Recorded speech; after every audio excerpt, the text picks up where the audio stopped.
Hello everyone, this is John for PokerVIP.com, and in this video we're doing a play review for Maki 2704. That's how he goes by on the tables and on our poker forum. He's playing 4 tables of 10-L, all on BetVictor. He's one of our staked players, so I'm going to just watch how he plays, analyse each and every situation, and go from there. He had a little bit of a tough time at 20-L. So we're trying to get his confidence back at 10-L right now, see if there's any mistakes being made, seeing if there's any things we can plug. So it should be a really interesting video to watch. For any of you who have followed Maki's journey, he's basically a volume beast. Lots of 100, 150k months. Guy plays a lot of poker, so he'll have seen a lot of hands happen millions of times before. And he should have a really good feel for the game, and I expect him to play great. I expect the 20-L to have just been a bit of variance and a bit of bad luck, but all we want to do now is get his confidence back and get him straight back up there and hopefully up to 50-L within a month or two. So make sure you follow his journey, and we're going to launch into the video straight away. We're talking 9s on the button. He's a 2.5xer, I'm fine with that. He gets a call from the small blind and flops a set on a really good board for us. Even though it's a dry board, it's fine to just go ahead and bet. 14 to 57 works very nicely. Shame we didn't get any action. The guy's going to have some 10 jacks, some queen 10s, some pairs, a couple of kings. So I don't think we check back. I think we just go for straight up value. And just sadly there though, the guy had nothing, but everything was fine. 4-5 on the top right table. Weaker players limped under the gun. If the small blind made up, obviously I think we'll just check, and then just basically hope to hit the board hard. If we miss the board, it would just be a very easy shutdown situation. Ace king suited bottom left, just go for a standard raise. I think it'll probably be a 3xer, 3x from all positions, and then 2.5x the button. Blind versus blind, yep, 3x. That's cool. Sadly, no action with kings. Being 3-bet with the ace king suited, no hands on this guy at all. So I think we just go for a straightforward 4-bet, to be honest. Ace king suited against people, generally is a good hand because obviously it's one of the best hands out there, but it does block aces and kings. The problem with calling is we're going to be out of position and we're going to get outplayed a lot. Like on a board like this, we might have to check fold. Where this guy could have absolutely anything. He could be 3-bet hands like king queen pre-flop, king jack pre-flop, ace jack pre-flop, ace queen pre-flop. So if we 4-bet any calls, then we're going to have him dominated as well. But we're also going to have initiative in the pot. Basically, I just don't like giving up the strength of our hand here by calling and then playing out of position. In position, I can sort of warrant it a lot more, but out of position, I'd generally just go for the 4-bet and not be folding. Because like I said, we have blockers and it is such a big hand. On this flop, I guess we have to check call. And 9-10 suited, I think we can just call the button. Looks like he's going to go for a 3-bet though. Not hating that, but we can definitely, sometimes just call. Ace king suited, I think we have to call because this guy's going to c-bet everything.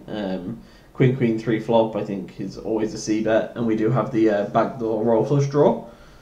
He folded though, and I can understand why, but that is the problem with playing the hand out of position. We face a big raise here with the 5s. Still appeal. Blind versus blind, we're absolutely fine to defend pairs. Interesting that the guy went to 3.8x though. Not often you see that. We get checked to once we flop a set. Definitely not a place to slow play. Just go ahead and get some money in the pot. 45 in 73 is fine. We could have even gone 50. It is such a wet board. He's going to have a lot of gut shots, straight draws, flush draws here. We get min raised, so the guy's trying to rep a monster here, but with a set of 5s, I'm not going anywhere. I actually think that's a mistake by just calling. This guy's going to have a lot of strong 1-pair type hands. He's going to have a lot of straight draws. He's going to have a lot of flush draws. He's going to have a lot of combos. Say the guy's got aces here and he's being tricky and check raising flop. If we call and the club comes off like this on the turn and he's holding 2 red aces, that may get him to shut down. Also as well, when a card like this comes off, it makes it really hard for us to play. Because we're going to think, oh, well, maybe he's hit a flush. Do we call turn, fold, river? And we can sort of level ourselves and get outplayed. So on that flop there, I would have gone for a large raise, around pot and called it off on the flop. And not being scared about the guy having a better set. He can have 2 pairs, 1 pairs, draws. So I think that's a mistake there on the flop. On the turn, bad card comes, flush completes. But I don't think we can fold if he bets.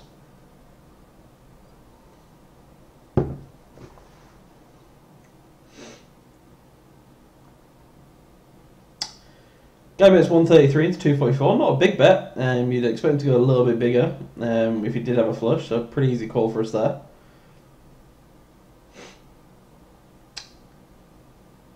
Gets checked to us. This is really interesting. He might play a set this way. He probably doesn't ever play a flush this way. He might have a hand like Ace Jack with like the Ace of Clubs, or King Jack with the King of Clubs, something like that, which he sort of, you know, check raise as a semi bluff, you know, semi bluff the turn, and then has given up. He could just have a hand like Ace Queen, Queen 10, or nothing. I don't think we can check back here though. I think it is a clear bet, and sizing wise I want to give this guy a good price. You know, basically if we think he does have a sort of weaker hand rather than, you know, like a big 2-pair, or a hand that he might go ahead and fold, I want to make him call. So I'll be trying to give him around 3-1 here, maybe a little bit more. We could bet like 220 maybe, and, you know, just hope for a quick call by one of his marginals. I'm not sure if we bomb it here, if he goes ahead and calls us. Because, you know, say we bet like 4 here, or 350, it might just look like, okay, we have a flush, this guy folds now. Like, let's make it look like we might have something, we might have this, you know. Basically just give him more room to go ahead and call. He's going down. I think he goes down slightly more.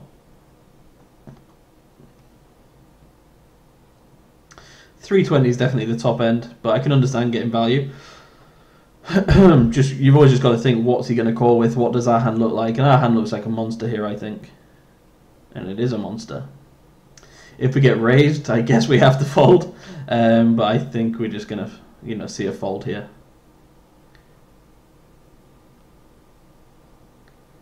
Although, you know, people at these stakes generally find it harder to fold. You know, I'm a massive advocate of, you know, really value betting a lot versus these guys. But that's why on the flop I would have gone, you know, quite heavy with the 5s and, you know, got it in. See the guy at Ace Queen there with the Ace of Hearts, so pretty much what I was saying. On the flop he would have probably been prepared to stack or give us a lot more money.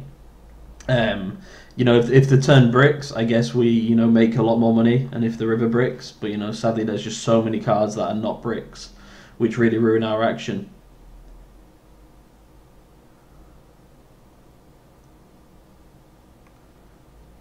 So we can have a look at his HUD here. It doesn't show up that well in the video, but VP, IP, PFR, aggression factor, 3-bet and fold to 3-bet, also their C-bet percentage, which we'll use throughout this video. His HUD looks a little more cloudy than other people's. Maybe it's just, you know, the way he's got it set up. My HUD just feels a lot cleaner, a lot easier to read. It's definitely not the quality of the video, but we can still make it all out there. We can see, you know, looking around the tables actually look quite tight. You know, some 21-16 5s, 20-14 6, 23-16 2. Some tight players around. Let's have a look, see if we can find some fish. Oh, top left table, 75-13 0. 30-22 6. 33-27 11. So yeah, oh wow, 67-40 17. So lots of cool stats there.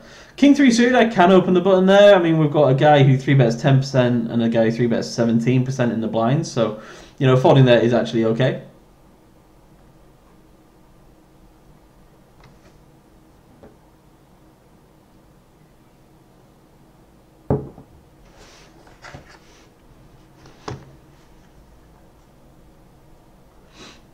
Always suggest using a HUD. You know, there's a lot of sites that don't allow it, but if the site does allow it, then, you know, have it. It doesn't have to be, you know, your everything, and, you know, every decision doesn't have to be based on your HUD. But, you know, anything extra we can get is a go for. Ace-9 here, we just go for a 3x. I would have preferred to have seen a 4x, and we instantly get min raised. I guess we have to call and then, you know, basically just try and hit the flop hard. And if not, we just give up. It does feel like we just kind of want to fold pre-flop because it is so strange and we've got ace-9 out of position. But versus a min-raise, it's just a call and then hope to hit hard, basically. Yeah, let's check down. Does this guy have ace-king or just something random? I don't think we can really bluff people like this. So I think we just check and kind of hope our hand wins somehow. But yeah, ace-king. It kind of felt a bit obvious by that point, didn't it? Yeah, I think we probably still get called. It's going to make a note on this guy. I'd love to see notes being made.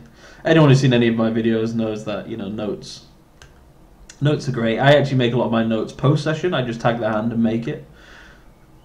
Just because I'm normally playing on a lot of tables. Ace is under the gun. I think he's just a 3xer. Nice. Jack 9 blind versus blind. Definitely an open. Ace 10. He's isolated. He's gone for the 4x. Perfect.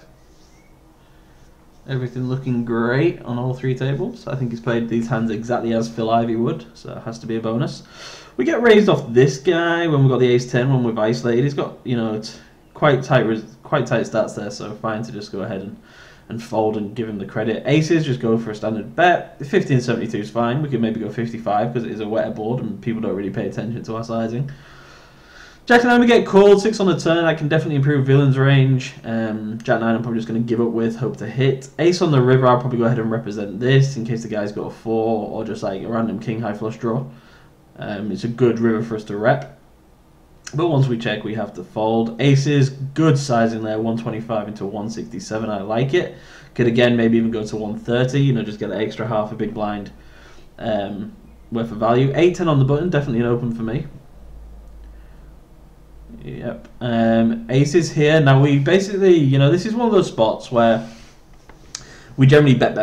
And I think bet is absolutely fine, but we need to sort of think what this guy has. You know, if we think this guy has a draw, then it should be a check, right? Like, if we think he's got a flush draw and he's got nothing, we should check because he's never going to call a bet.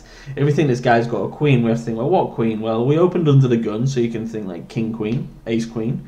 Sometimes Jack Queen suited, Queen 10 suited maybe, but I doubt it. He probably raises those hands. So Ace Queen, King Queen, Jack Queen makes sense. Tens, maybe Ace 10 suited, 10 Jack suited, something like that is possible. So there's not actually that many huge value hands in his range.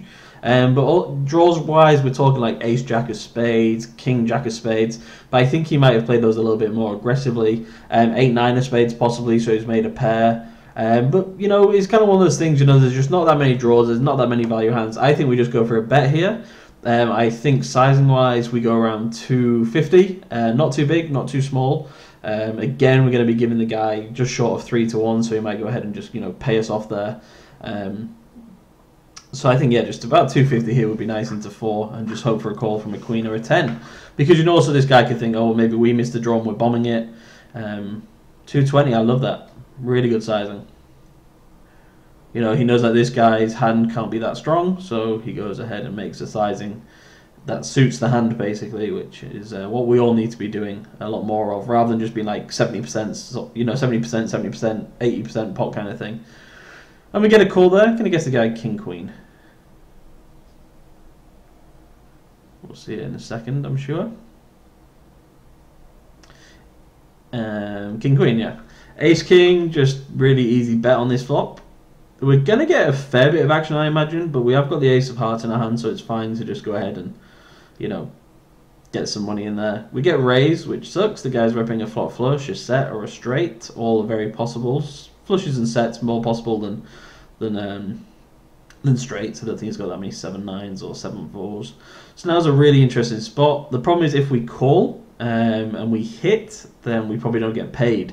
And we're out of position as well, so maybe that was the spot to play it a bit more aggressive. The only problem with playing it a bit more aggressive is the fact that,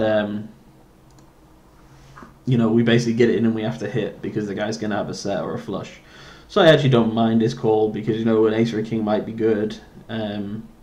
If we do hit, we might be able to get paid, but I doubt it. It's just a really, you know, difficult spot there where the guy raises on that kind of board and you know that you have to hit a heart, and even when you do, you might not get paid, but if you want to get it all in, then you're just risking a full stack to try and hit a heart. Anyway, the board breaks out and we hit an ace. Versus a bet here, I might go ahead and fold just because the guy might be checking like a full house on the turn to try and let us catch up, and, you know, to get river value. So even though we improve massively, versus a decent sized bet here, I think I fold. And yeah, the guy's potted it. It kind of just feels to me that like he does have a full house. So like flop, he raises with a set. You know, turns a full house, and then, you know, basically just thinks, oh, hold on a minute, like try and let him catch up. If I bet here, he might not chase, and now I can bet big on the river to try and make up for the value I lost on the turn. Queen 8 on the button, I definitely open 3-handed.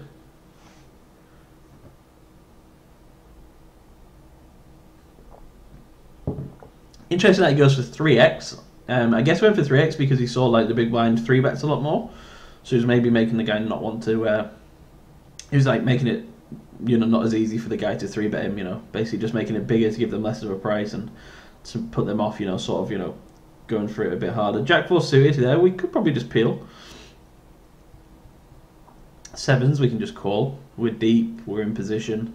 We're not raising for value, we're not raising as a bluff, so everything's working well for us there with sevens. Just as a flat call. Not the flop we wanted. It will be a give up, 4-way. No space for a float or anything here, just a very straight up fold. Looks like he's looking for his fourth table to bring into the frame. I'm sure we'll see that shortly.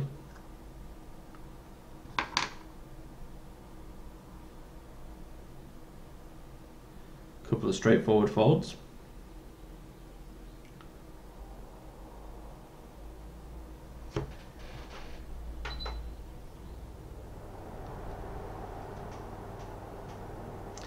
Nine deuce we're going to fold.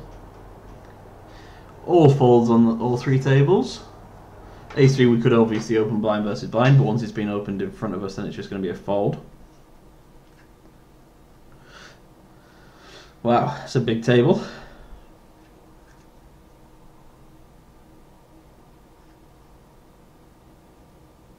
I wonder if people one table if they have the tables that big.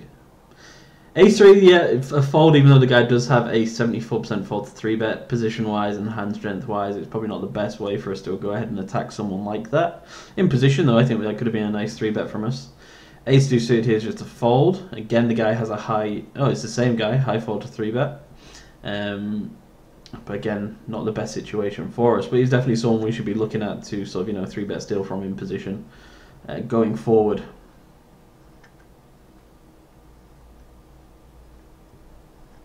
9-7, I'm fine opening blind versus blind, even versus the looser guy. Easy flop for us to go ahead and just c-bet on. And generally on flops like this, we're going to have to, double barrel, because we're going to get floated a little bit here.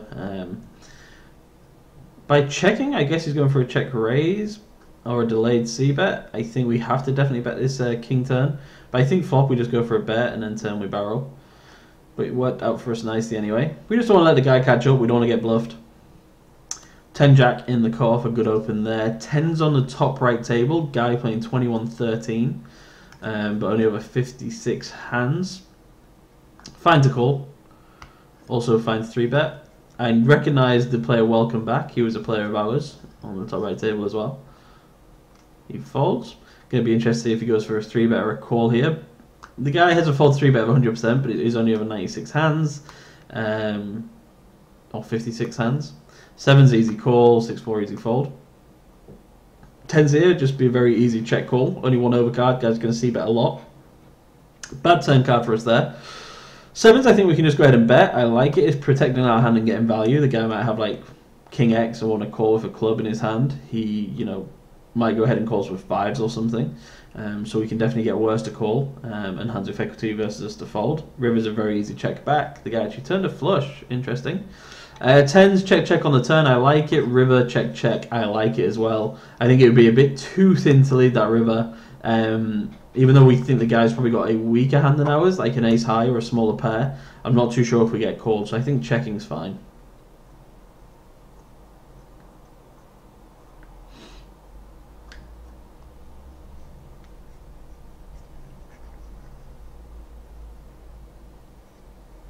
Eight 10, we flop a pair, a straight draw, and a backdoor straight flush draw. So yeah, very easy c-bet.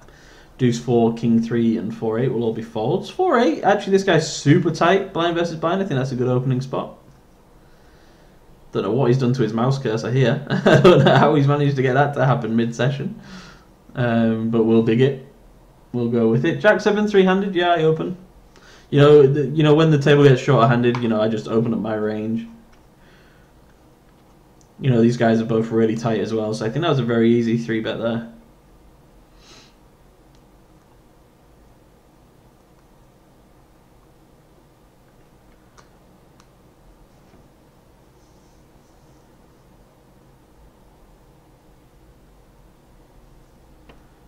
Getting his new tables going.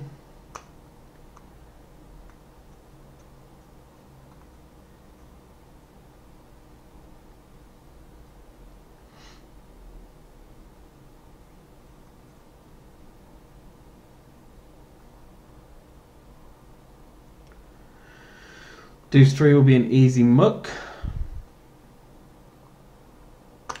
So that Bulmer guy looks like he's a reg, playing reggy stats. Probably a good player. He's definitely someone we want to know as a regular. True Caller, I think, is a reg as well. So we could maybe, you know, just have a note on him saying reg or like a red pin or something like that. A3, we defended blind versus blind. I think fine to just fold on this flop. We could also 3-bet pre. He's got a 4 to 3-bet of 100%, but it's only over 11 hands. But you know, I've started to 3-bet a lot more from the big blind versus small blind opens. I was a real big peeler. So now I kind of peel a lot more versus button and 3-bet a lot more versus small blind. Basically, when we 3-bet versus the button, they're going to call a lot because they're in position. So calling for us just, you know, keeps the pots a little bit smaller and stops us getting, you know, outplayed as much. But you know, big blind versus small blind, they just, you know, open because people generally fold the big blind and because they're trying to steal blinds. And then once they get 3-bet, they just don't want to be out of position. It puts them under pressure. Even if they call, we can just be like, okay, fine, we're in position. We can play a board like this or like that. You know, if they 4-bet, then we can obviously fold if we don't have much. But generally, they're just going to fold a lot.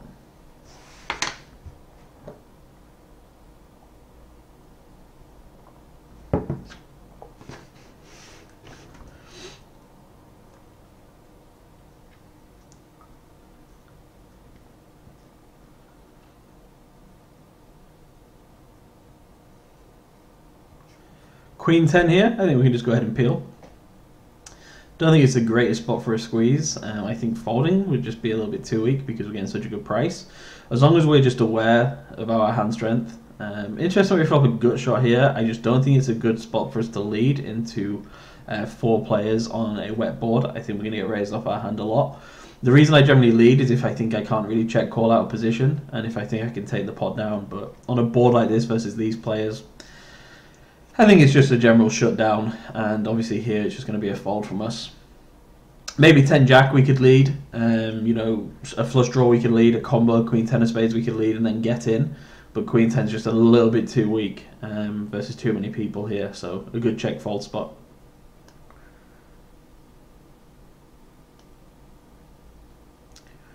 Interesting play by Mercedes 1111. Jack Queen here. The guy's got a 4-3-bet of 100% over 64 hands. Maybe we could have gone for a 3-bet there. I'm not too keen on calling with Jack Queen, even though we are in position. I guess as long as we're not just playing to hit, that's fine. Jack Queen here, I'd probably go ahead and raise to like 50 cents and just hope to take it down pre-flop. I think we have to go bigger than 40 because there's 2 limpers. Generally I go 40 if there's 1 limper. Jack Queen, we check back. I would probably just bet the flop. You know, someone checks me, I'm generally betting because they would generally bet on this board if they had something. I think on this turn we should go ahead and bet though. We can get called by draws and we can get hands of equity versus us to fold. Jack Queen, we flop top pair. I think just a half pot's here fine. I don't think checking's worthwhile. This guy's really loose, so I think we just go for straight up value. We get called. Now we need to think about it. Say we bet a half pot here, which would be 1. That means there'd be 4 in the middle if this guy called, which means there'd be 374 back for him. So it'd be quite a big, you know, shove for him to call on the river. So if we go 140, that means there's going to be 280 plus the 2 in there. You know, 480 in there. This guy's going to have a little bit less, you know, 340, so we can get that in nicely. So I think 140 is a really good size here, so we can jam the river and give the guy a better price and not make it look as scary for him. 130, fine as well. He calls quickly. I don't see the 7 improving him. So yeah, just a very easy jam for me. You know, the 344 back that I said, 456 in the middle. He's going to have a lot of jack 10s, jack 8 suited. He might call us with a hand like ace 4. So for me, it's just a very easy all in. Wow, he checks. I'm not too sure why he checked. I think that's a crazy check. The board is just not wet, so there's just going to be very few bluffs in this guy's range. He's a fishier player. He's probably going to call us with worse. I think we're just giving up some value there. Yeah, the guy to 4. I mean, he's probably going to call us. You know, it's a sick reality. And letting him check back a pair, I think, is pretty criminal. You know, these guys, you know, these you know 80 20 zeros. You know, they don't come around that often. You know, we've got to get as much value from them as possible. I don't think this guy's got ace jack or king jack. I don't think he's got a full house. I don't think he's got a 7. There were no missed draws out there. So I think it's just a very easy all in there. And you know that our bet size and set it up. So a bit misvalue, but not the end of the world. Well, to me it feels a bit like the end of the world. You know, there's 34 big blinds just sat out there. That should probably be in our stack.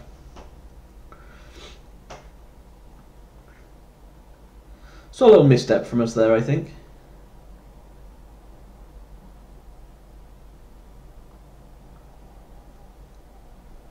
So far so good though, really enjoying the way he plays. You can definitely beat these stakes. I'm pretty sure we can get him to 20 and L quickly again. If anyone else wants to apply for staking, it's on the homepage of our site. You can go to the forum, we've got a journey thread. Shows you exactly how to apply. Big all in here on table 3. Gets a call. Yep, nuts versus queens. I think that's a pretty easy fold for queens there. 9-10 suited, I'm fine to just go ahead and peel. I don't like that fold. You know, a really loose player, 43-36 opens. We've got 9-10 suited. Absolutely fine to peel and absolutely fine to play a pot with him out of position with a really nice playable hand.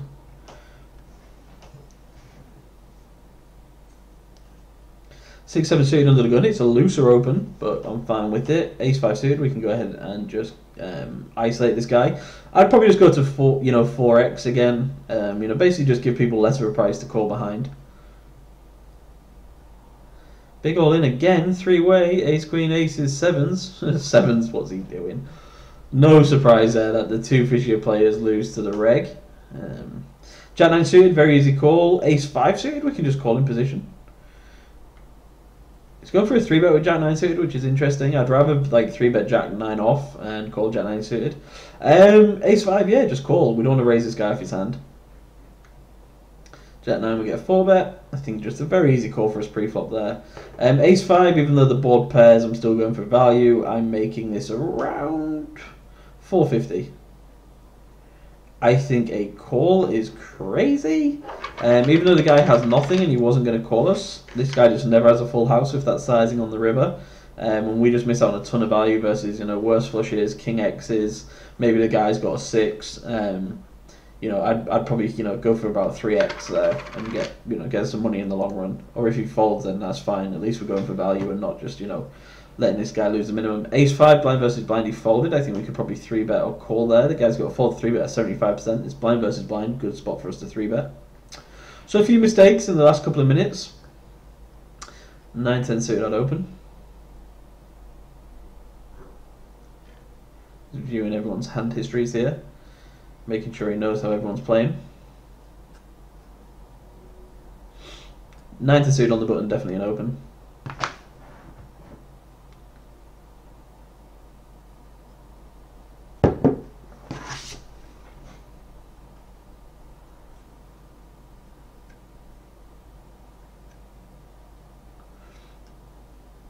Flop a flush draw. Just be a standard, you know, half pot c-bet for me here. 10 jack, we can just raise. Get some money from this guy. Yep, half pot, I like it. Flop a good shot. Probably just go ahead and raise this guy. Actually, we can just call and then raise turn, I think, if we brick. Basically, this guy led with nothing, so when we've got nothing, we can maybe go ahead and raise him. I think we call again, just because we, you know, turn the double gutter and it's still nuts, and this guy just doesn't rep much. And we can basically bluff the river if he goes ahead and checks, or if we can improve, we can get value. Last time he bet like half pot, didn't he, with his nothing. Okay, here I think it's a pretty straightforward bet. I don't think Jack Kai has that much showdown. I think this guy's going to have a weaker hand.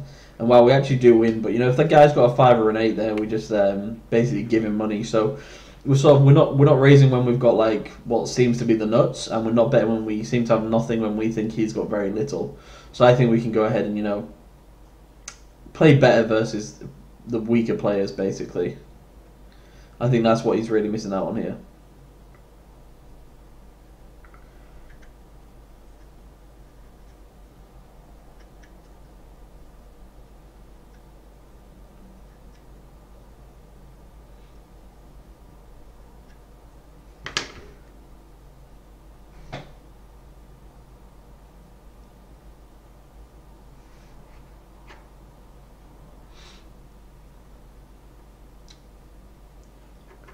6-10 suited I'm fine to just fold versus this reg on the button. It doesn't fold to that many 3-bets. 6-10 suited might not be the best hand to do it with.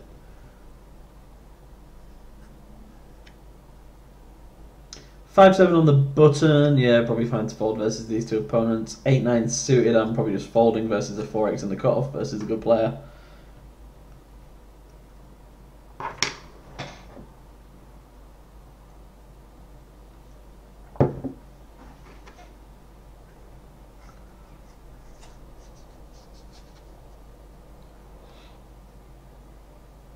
Five three suited, it's definitely borderline. These two players are really tight in the blind, so I'd go ahead and open. It's good that you noticed that. On this table, same thing, both really tight. I think we can open. Really good to see that he's really focusing on these guys' stats. Ace-high flop, I think we can just go ahead and bet. You know, rep it. Half pot works well, nice. Does the job.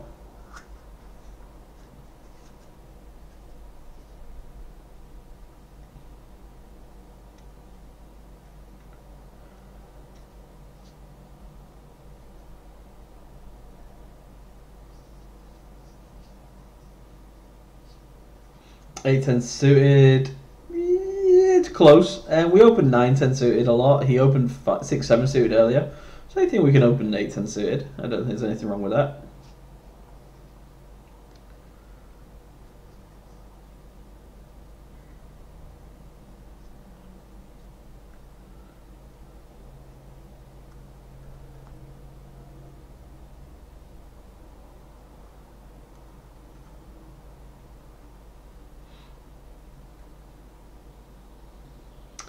Ace Queen just going to go ahead and 4. To be honest, I've been 5xing it recently because we just get so much more value from them. And yeah, he's gone 4.5x. He knows.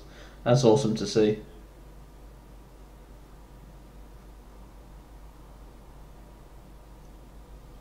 Flop top on an interesting board, but versus these two type of players versus that stack.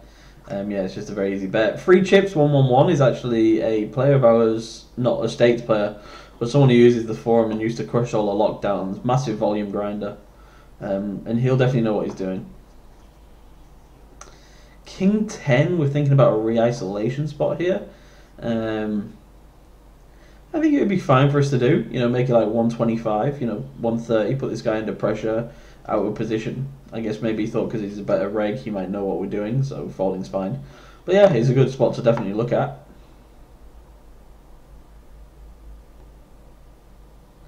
Couple of easy folds around all 4 tables.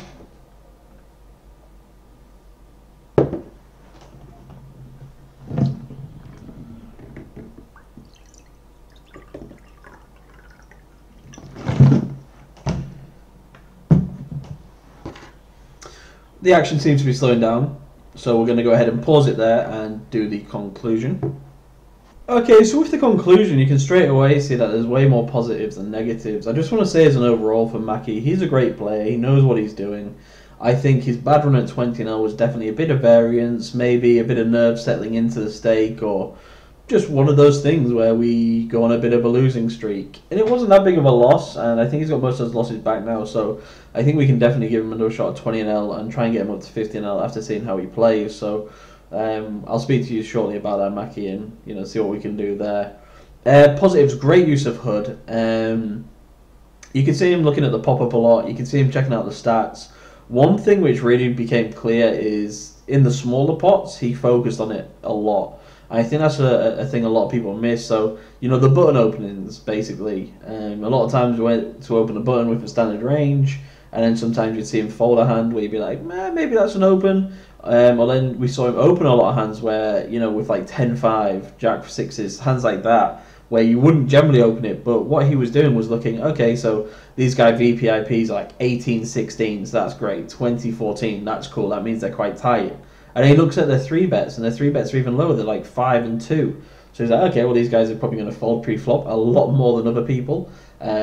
If they call, he's going to be in position. But he just basically knows that he can widen his range versus different player types. And that is definitely something we miss out when multi-tabling, I think. So hopefully he still incorporates it if he's mass tabling.